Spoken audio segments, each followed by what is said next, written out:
There are concerns around the world of a wider war in the Middle East following news of the deaths of two powerful leaders of Hamas and Hezbollah increases concerns of a wider regional conflict. Among the dead is Ismail Haniyeh, a Hamas leader who had been integral to ceasefire negotiations with Israel. U.S. officials say he was killed by an Israeli airstrike in Iran while attending the inauguration of the new Iranian president. Israel has not commented on his death. But Israel did claim responsibility for a separate strike in the Lebanese capital city of Beirut, which killed a top Hezbollah commander. Lebanon's Ministry of Health says a woman and two children were also killed and more than 6 people were injured. We have team coverage of all angles of concern in the Middle East. CBS News foreign correspondent Debora Patta is in Jerusalem for us, and Imtiaz Tyab is in Beirut. Imtiaz, let's start with how Hezbollah, Hamas, and Iran have responded to these assassinations in Beirut and where you are in Tehran.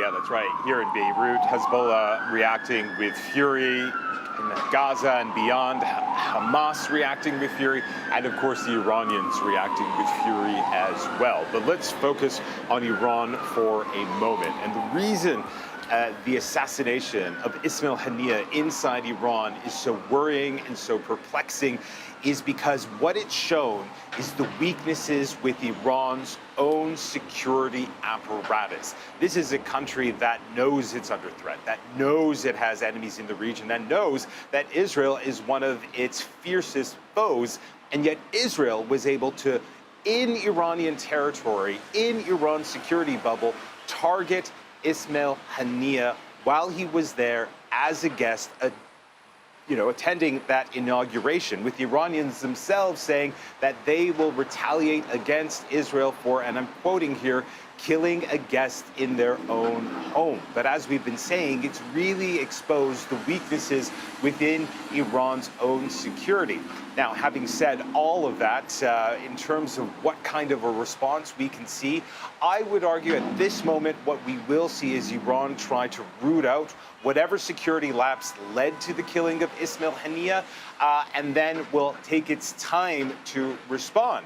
Whereas for Hamas, which of course, as we know, has been engaged in this brutal 10-month conflict with Israel inside Gaza, will no doubt see that fighting continue. But the real concern here is that Hamas will withdraw from those ceasefire and hostage release negotiations which have been going for many, many months, many hoping that we were close to a breakthrough.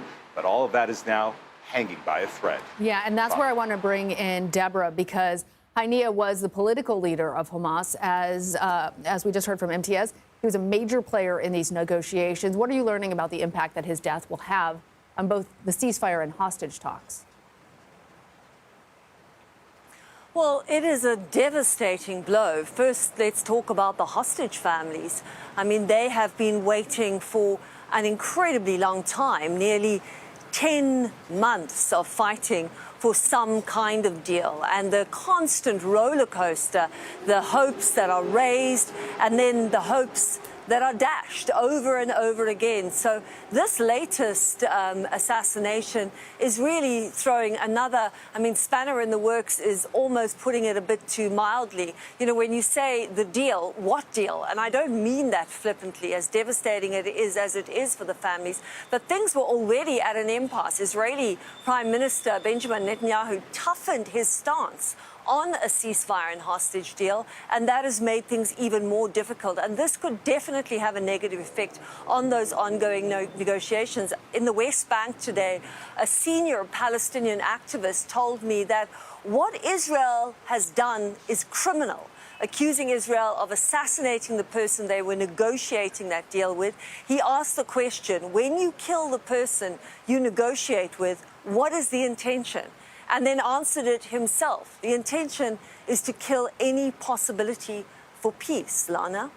Debora, I'm going to follow up, though, on when we're talking about negotiations. Obviously, given the situation and the escalating tensions, is there a diplomatic off-ramp from making this shadow war that has long played out between Iran and Israel something that's more active? Is there a way to cool tensions short of actually having a negotiated deal between Israel and Hamas?